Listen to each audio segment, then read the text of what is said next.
Mateus capítulo 6, verso 24.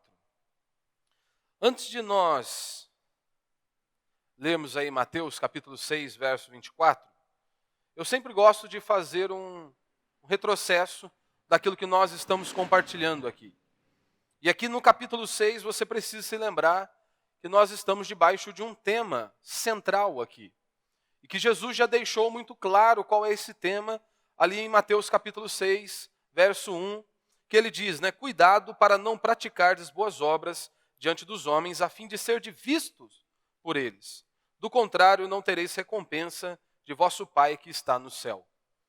Em outras palavras, o que Jesus estava dizendo aqui é o seguinte: nós devemos tomar muito cuidado como nós lidamos com as coisas, seja deste mundo, sejam as coisas espirituais. Eu sei que para nós aqui tudo é espiritual, para um cristão tudo é espiritual, mas precisamos nos lembrar que o apóstolo Paulo diz em Coríntios que o homem que é casado, ele busca e ele se preocupa com as coisas deste mundo, ou seja, em agradar a esposa, em manter a esposa. Então, mundo nesse sentido, Então nós também, Jesus está mostrando isso para nós. Esta parte natural, ou seja, do mundo, essas coisas seculares do mundo aqui, e as coisas espirituais, que ele tratou aqui logo de imediato, falando sobre as esmolas, falando sobre a oração e também falando sobre o jejum. E é muito importante eu e você nos lembrarmos o que Jesus está nos advertindo aqui, que nós podemos fazer coisas piedosas, coisas sagradas e fazermos de qualquer maneira. Nós podemos fazer da oração, da esmola e do jejum, podemos praticar estas coisas com o fim de sermos reconhecidos pelos homens. Ou seja, oramos para que as pessoas olhem para nós e nos deem um tapa nas costas e digam: olha que pessoa espiritual. Assim como os escribas e fariseus faziam naqueles dias. Jesus está dizendo: olha, vocês ao darem esmolas, não deixe que a sua mão veja o que a outra está fazendo. Ou seja, ninguém precisa ver o que você está fazendo, as suas boas obras. O único que precisa ver, ele está vendo, que é Deus, que vem em secreto e ele vai te recompensar. Então faça o bem ao próximo, ajude as pessoas dentro da sua limitação, ajude o próximo, ou seja, inclusive financeiramente, mas não esperando nada em troca. Porque o nosso coração, diz a Escritura, que ele é corrupto e desesperadamente enganoso. Isso está dentro de nós. Nós adoramos o aplauso dos homens. Nós queremos ser reconhecidos pelas pessoas. E isso é motivo de muita frustração para os crentes hoje. Porque, meu irmão, tudo que eu e você viermos a fazer, nós devemos fazer para a glória de Deus. Se você serve a igreja, seja limpando um banheiro ou qualquer outra coisa que você faça, você deve fazer para a glória de Deus. Por quê?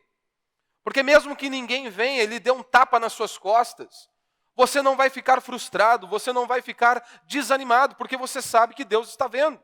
Eu dei o exemplo de limpar um banheiro, mas tudo e em todas as áreas da nossa vida devemos fazer com essa perspectiva.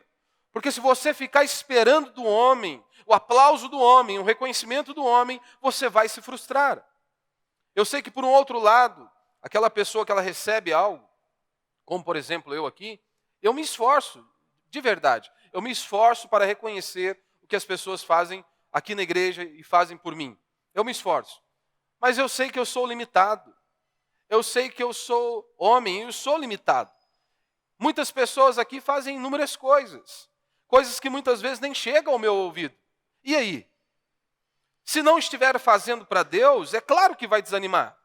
Mas se estiver fazendo para Deus, mesmo que eu não veja, mesmo que eu não venha, Ele não lhe dê um tapa nas costas, ou reconheça tudo que está sendo feito, essa pessoa não vai desanimar, ela vai continuar fazendo para a glória de Deus. Ela não vai se sentir frustrada, não vai ficar desanimada, porque ela sabe, importa quem é necessário que veja, está vendo. Porque a Escritura diz que os olhos do Senhor passam por toda a terra. A Escritura diz que o nosso trabalho no Senhor não é em vão.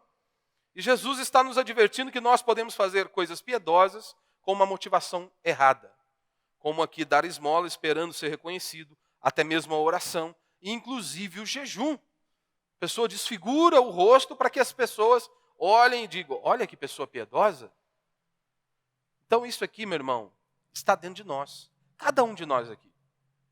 Cada um de nós precisamos lutar com esse desejo de nos aparecermos, né? Que o nosso nome seja exaltado, que o nosso nome esteja no holofote, que o nosso nome apareça. Lembre-se, assim como João Batista disse, que ele cresça e eu diminua.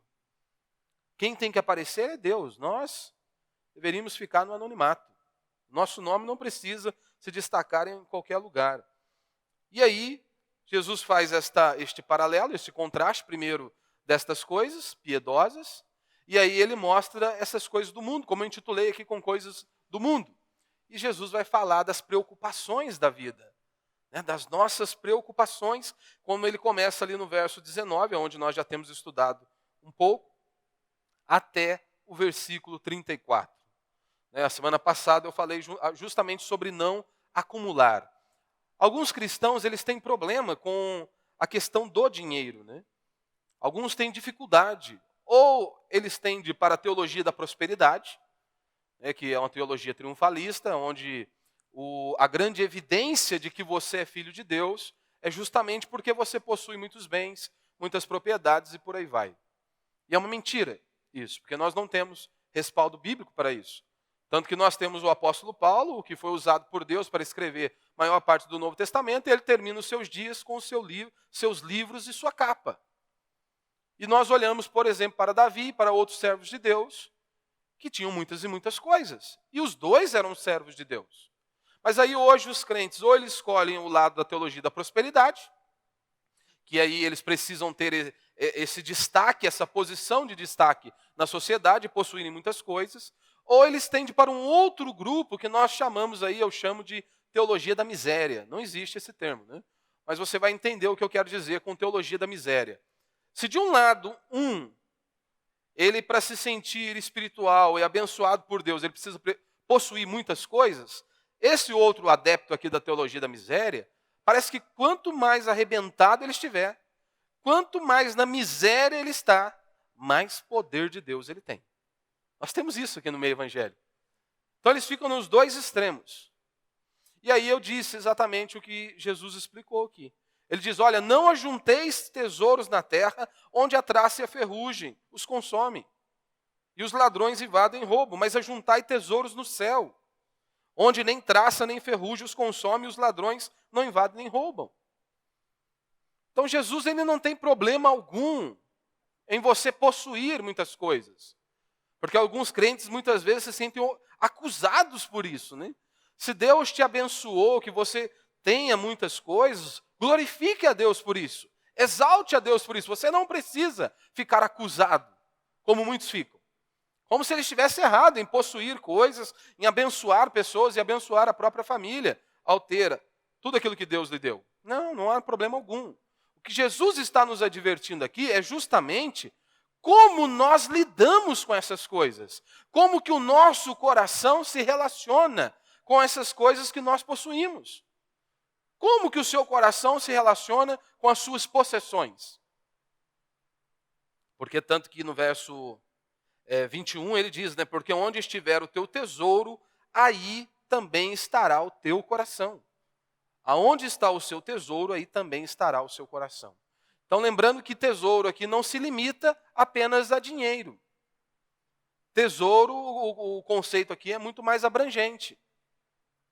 É mais profundo do que simplesmente dinheiro. Porque muitas vezes você não tem problema para lidar com o dinheiro. Mas muitas vezes o seu tesouro pode ser a sua família. Pode ser os seus filhos. Pode ser o seu trabalho. E se isso vier antes de Deus, você está errado, você está pecando. Primeiro, quem deve vir em primeiro lugar nas nossas vidas é Deus. Porque afinal de contas, nós só temos a nossa família porque Deus nos deu. Você só tem o seu trabalho porque Deus renovou sobre você as suas misericórdias, porque Deus te deu sabedoria para adquirir riquezas, como diz Deuteronômio. Ou seja, nós não podemos acrescentar uma hora à nossa existência. Então nós devemos colocá-lo em primeiro lugar.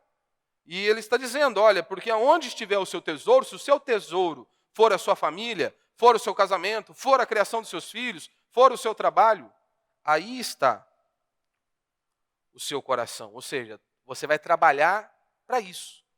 toda a sua vida é voltada apenas para isso. Jesus está condenando. Está dizendo, eu devo ser em primeiro lugar. Eu é que devo ser em primeiro lugar. E aí nós chegamos aí no verso 24, que é onde nós quero falar hoje com você. Vamos ler aí então o verso 24.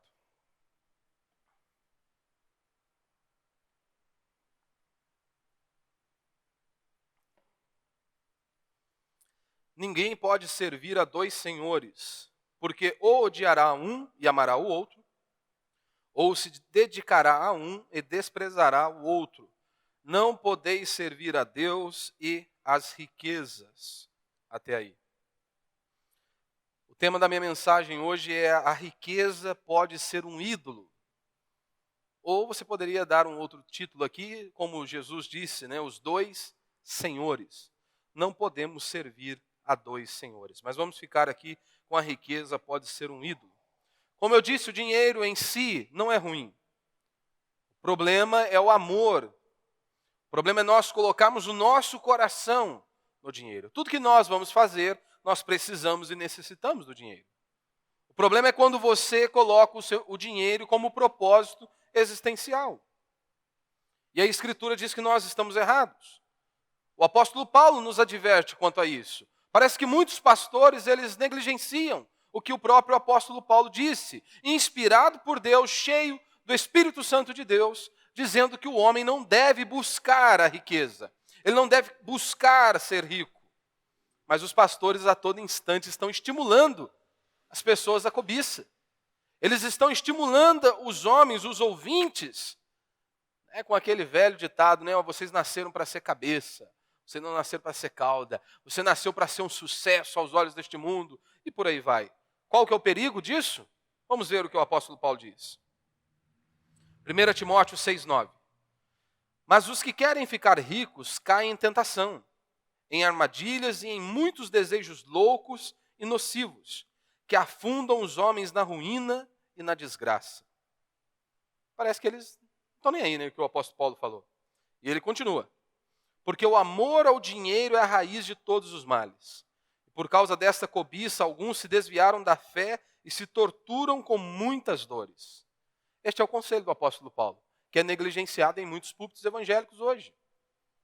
Porque o que se estimula ali, o que ensina ali, é justamente buscar a riqueza. E qual é o problema disso? Paulo já definiu. Porque aquele que busca ficar rico, aquele que busca, o dinheiro é o que move a vida dele, ele vai fazer de tudo para conquistá-lo. Se for preciso negligenciar os valores das Sagradas Escrituras, ele vai fazer.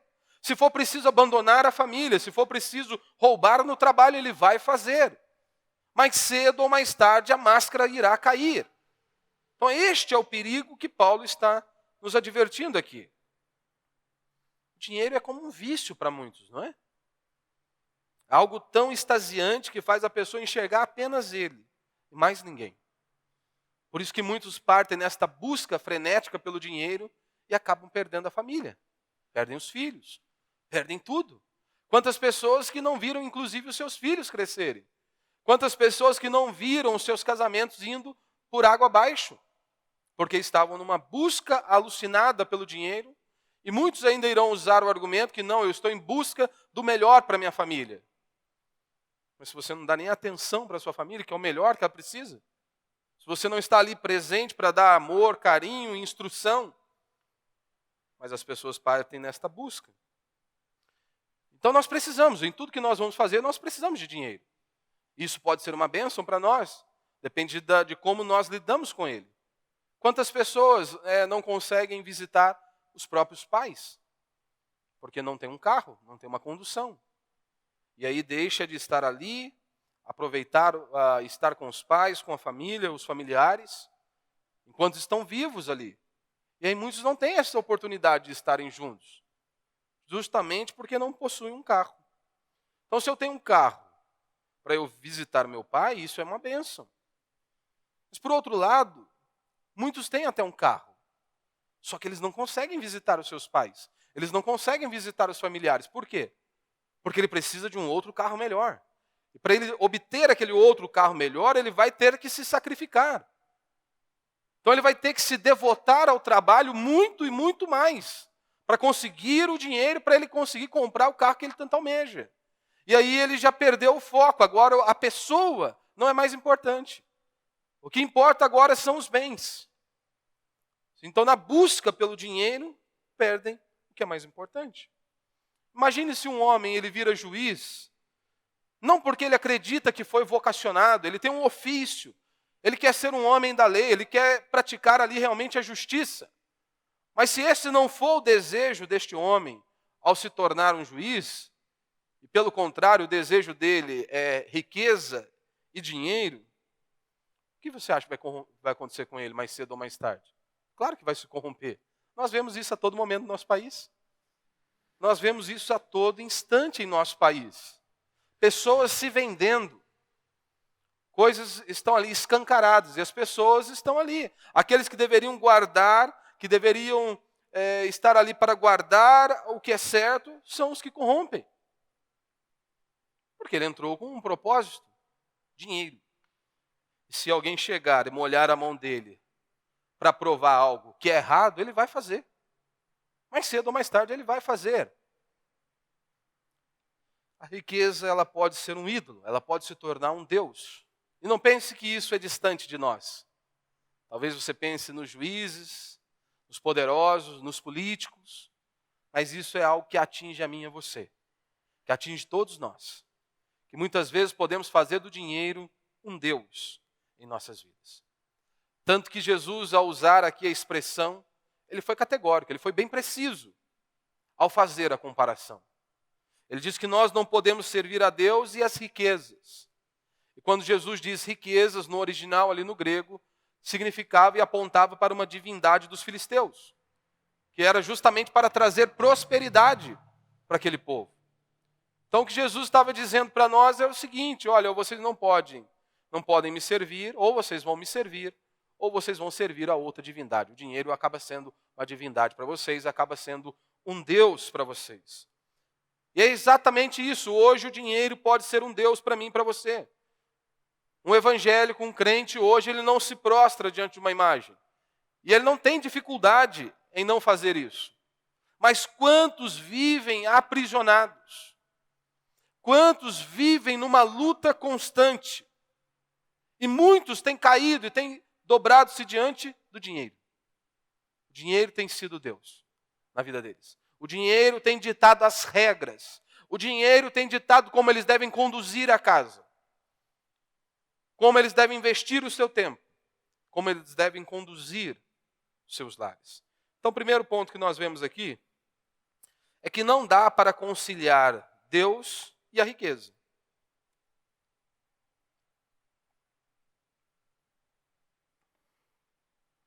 Não dá para conciliar Deus e a riqueza. Eu não estou falando aqui, em hipótese alguma, que uma pessoa rica ela não possa ter Deus como seu Senhor. Não é isso que eu estou falando. Não estou falando isso, porque nós temos exemplos nas Escrituras de homens de Deus, de servos de Deus e que possuíam muitos bens. Muitas coisas. Então não é isso que eu estou dizendo.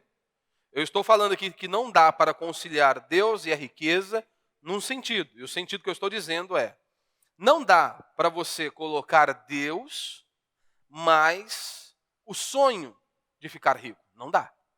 Você não consegue conciliar essas duas coisas. Eu quero servir a Deus, mas eu tenho um sonho de ser rico. Você não vai conseguir conciliar essas duas coisas. São irreconciliáveis. Estou com Deus, mas eu também tenho um propósito de ficar rico. Paulo está dizendo que você vai cair. Você vai abrir mão. Jesus também está dizendo: você não pode agradar os dois. Você não vai conseguir agradar os dois. Ou você se devotará a um, ou você vai se devotar ao outro. É impossível. Só que hoje, em muitas igrejas, dá para conciliar os dois. Servir a Deus e o desejo, o sonho de ser rico. Mas por que dá para conciliar em muitos lugares? Servir a Deus mais o sonho de ser rico. Porque simplesmente para eles o reino dos céus, o reino de Deus, para muitos se limita apenas a um culto por semana. Apenas ao culto de domingo. Tanto que Jesus vai dizer aqui no verso 33, né? Mas buscar em primeiro lugar o seu reino e a sua justiça, e todas essas coisas vos serão acrescentadas. Mas buscar em primeiramente o meu reino e a minha justiça. Só que em muitos lugares esse reino de Deus é muito limitado. Se limita apenas a vir ao culto de domingo. Não se aplica ao restante da vida deles. E eu vou te dar um exemplo para facilitar a sua compreensão. O que eu quero dizer com isso? Quantas pessoas que eles até vêm ao culto, seja de domingo ou de quarta, só que quando eles estão lá fora, no trabalho, eles até se esquecem que são crentes. Sim, até se esquecem. É um absurdo, mas se esquecem. Eles esquecem que são cristãos. Esquecem que devem andar de maneira digna, como Paulo nos ensinou ali, tem nos ensinado. Imagine, quantas vezes já ouvi testemunho de irmãos que muitas vezes perderam dinheiro justamente por querer ser fiel a Deus. Quantas pessoas, um empresário, perdeu um contrato grande, por quê? Porque a prefeitura local disse a ele, nós podemos até fechar o contrato com você aqui. Só que se a nota der 50 mil, você precisa faturar 70, porque nós precisamos tirar o nosso. Ele perdeu o contrato. Quantas pessoas já ouvi dizendo, olha, ou eu fico nessa profissão, nesse serviço que eu estou, e abro mão da minha fé, esqueço a igreja, esqueço Deus, esqueço tudo, ou eu abro mão do serviço e fico com o meu Deus. Mas por quê? Não, porque não dá, porque neste ramo aqui, neste segmento que eu estou, eu só posso prosperar se eu receber carga roubada. Eu só posso ganhar dinheiro se eu receber mercadoria roubada. Caso contrário, é muito difícil eu me manter de pé. E aí fica o cheque. A minha fé, o meu trabalho. O seu projeto existencial tem que ser Deus, meu irmão. Não pode ser o dinheiro. Não dá. Não dá para conciliar Deus e as riquezas. Segundo ponto que nós vemos aqui, um Deus exige dedicação exclusiva. Você viu aí que está minúsculo porque esse Deus eu me refiro ao dinheiro. Não estou referindo ao nosso Deus Todo-Poderoso. Um Deus exige dedicação exclusiva. Jesus foi objetivo, não foi? Ninguém pode servir a dois senhores, porque ou odiará a um e amará o outro, ou se dedicará a um e desprezará o outro. Se dedicar a um, mas vai desprezar o outro. Se você conhece pessoas que subiram na vida, conquistaram muitas coisas, você já pôde perceber um pouco ali qual que é o segredo, né? De como alcançar esse êxito, na maioria das vezes. O homem que quer ficar rico, ele precisa seguir algumas receitas, alguns princípios, né? E um deles é o segredo da riqueza está aqui. Jesus está dizendo aqui. Devoção total. Devoção total. É isso que Jesus está dizendo aqui. Dedicação total, completa. É aquele cara que faz qualquer coisa para obter o dinheiro. É o cara que faz qualquer coisa para obter a riqueza. E quando nós olhamos para a vida, nós percebemos isso. Pessoas que massacram outros. Pessoas que pisam na cabeça dos outros para subirem na vida. Em hipótese alguma estou dizendo que todo rico, ele o é porque é sem vergonha, é pilantra. Não, há pessoas que sim, tiveram coisas nesta vida de maneira honesta. Mas é difícil, principalmente num país como o nosso. Um empresário sobreviver num país como o nosso é um avivamento. Onde tudo é impossível aqui, tudo é um peso violento. Mas o dinheiro ele pode se tornar um ídolo, ele pode se tornar um Deus em sua vida. E ele vai exigir dedicação total. Isso é fato, isso é ponto pacífico. Como eu disse, quantas pessoas perderam as suas famílias por conta disso, por causa do dinheiro. E muitos com aquele coração, não, quero produzir algo melhor para a minha família. Quero trazer algo para a minha família que eles possam desfrutar. E acabam se perdendo ao longo do trajeto. E perdem os bens mais preciosos. Você que tem filho, você sabe, o tempo passa muito rápido. O filho nasce, a hora que você olha, já passou. Você perdeu a infância, você já não tem nem contato mais, a vida é muito breve. Lembre-se, um Deus, ele exige dedicação total. O que Jesus disse àquelas pessoas que queriam seguir? Ele disse, venham e nós vamos desfrutar de tudo nesta terra? Não. Ele foi categórico ao dizer, vocês querem me seguir? Ótimo, neguem a si mesmo. Vocês vão precisar abrir mão das suas vontades. Se precisar, vocês vão ter que abandonar pai, mãe, esposa, seja quem for. Para me seguir, eu exijo dedicação total. Se vocês querem andar comigo, precisam negar a si mesmo, uma dedicação total. Por isso que ele está dizendo, não há como nós servirmos os dois. Ou nós servimos a Deus, ou nós servimos as riquezas. E trazendo para a vida espiritual, para o nosso crescimento espiritual, é a mesma coisa. Implica em dedicação total. Não há como você crescer no conhecimento de Deus, não há como você crescer no conhecimento das Sagradas Escrituras se não há dedicação. Se não há joelhos dobrados no chão. Não há como você crescer espiritualmente se não trilharmos esse caminho. Se servir a Deus para você é apenas culto de domingo. Bíblia você apenas apega quando você vem para o culto. Oração você só faz quando nós chamamos você para fazer na hora do culto. É impossível que haja crescimento espiritual. É balela você fazer as mesmas coisas, esperando resultados diferentes. Já disseram isso. É tolice, é burrice. Então não há como nós avançarmos espiritualmente, crescermos espiritualmente, apenas assistindo um culto por semana. Apenas lendo a nossa Bíblia no horário do culto. Apenas tendo o nosso momento de oração no culto. É balela, não dá. Não dá. Muitos acham que vir ao culto é perder tempo. Mole. Eu ouvi um herege na rádio essa semana. Minha esposa foi numa consulta. Ficou eu e meu filho dentro do carro. Aí falei, vamos ouvir um herege agora, né? Estava de folga mesmo. Vamos ouvir um herege para nós dar risada agora. E não deu outra. Começamos ali, comecei a ouvir o herege. É risada mesmo. É uma piada. Uma piada. Mas uma coisa ele falou certo. Você sabe, né, irmão? Até relógio quebrado dá hora certa 2 vezes, né? Até relógio quebrado. Então, até falso profeta, até herege, fala alguma coisinha certa ali. Aí ele estava falando a questão da Basílica, né, da Aparecida. Aí ele falando para os ouvintes dele, né? O pessoal que vai à congregação dele. E aí, você não vai? Porque estava meio chovendo, né? Pelo menos lá em Guará e Aparecida, o tempo estava chuvoso na segunda-feira. A hora que eu estava vindo aqui para Aparecida, na Dutra, muitas e muitas pessoas debaixo de chuva, quase que se arrastando para adorar uma imagem. E aí, e você? Não vai sair do seu sofá? Não vai sair, não vai largar o chocolate quente aí para vir cultuar Deus só porque está dando sereninho? E é verdade, mas infelizmente isso acontece. Infelizmente.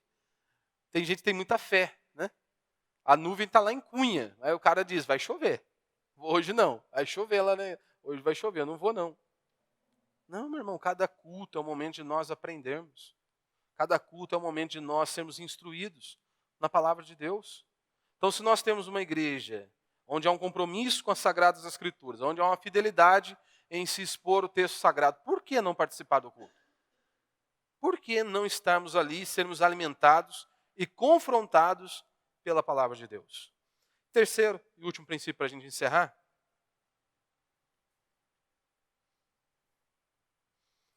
Servir a esse Deus chamado dinheiro traz ansiedade.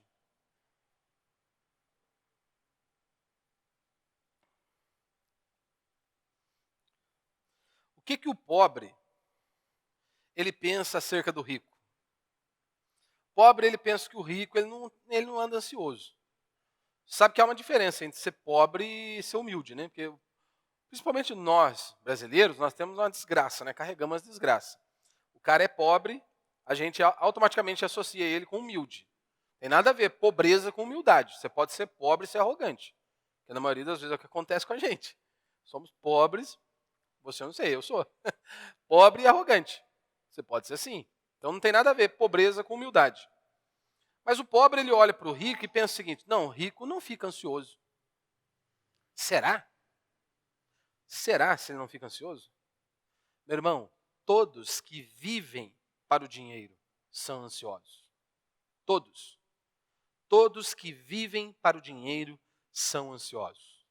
Tanto que no verso 25, após Jesus dizer isso, né, acerca das riquezas, de Deus e as riquezas, ele diz, olha, portanto eu vos digo, não fiquem ansiosos. Se vocês estiverem comigo, não precisam andar ansiosos. Se vocês estiverem me servindo, se vocês estiverem sendo conduzidos por mim, vocês não precisam temer a nada, vocês não precisam andar ansiosos. O rico, ele é mais ansioso. Porque convenhamos, meu irmão, o pobre, o que ele tem para perder? Comparado com o rico. Ele pode perder a bicicleta. Para ele é tudo, é óbvio, né? Eu sei disso. Mas, vamos lá, 500 contos, 600, R$1.000. Um rico pode perder milhões do dia para a noite.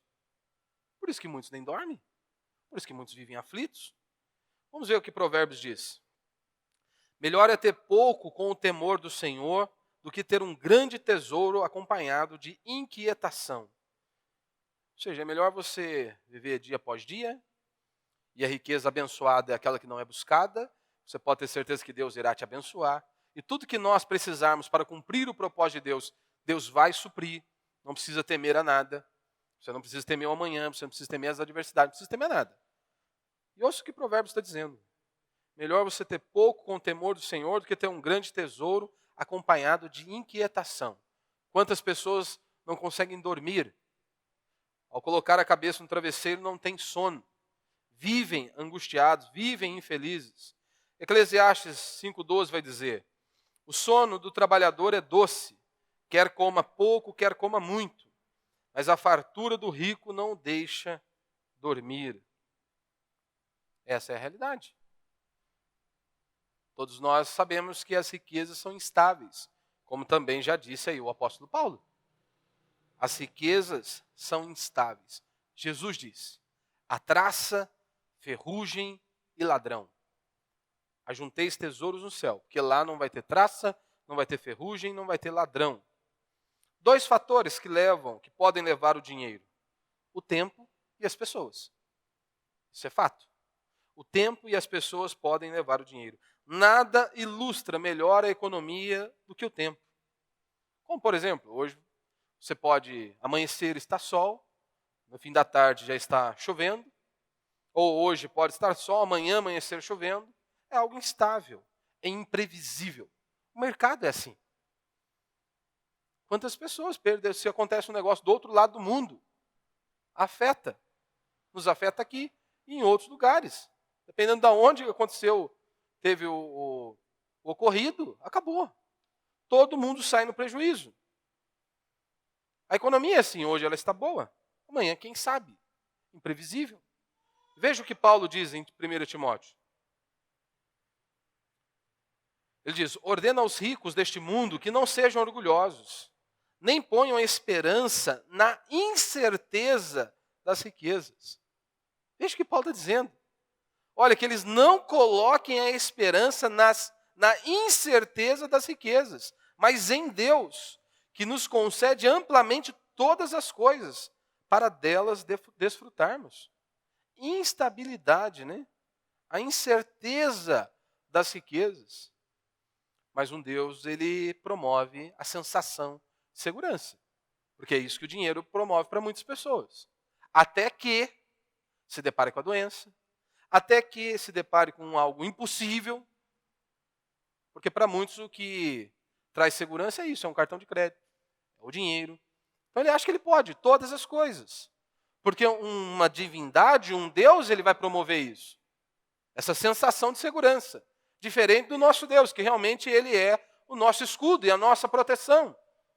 Ele é o Deus soberano sobre tudo e sobre todos. Ele está no controle de todas as coisas. Mas o dinheiro não pode promover isso a nós. Mas muitos caem nessa tolice. Quantas pessoas acham que podem fazer de tudo que elas querem simplesmente por possuírem dinheiro? Por ter uma posição na sociedade, nós vemos os absurdos que acontecem diariamente no nosso país e fora do nosso país.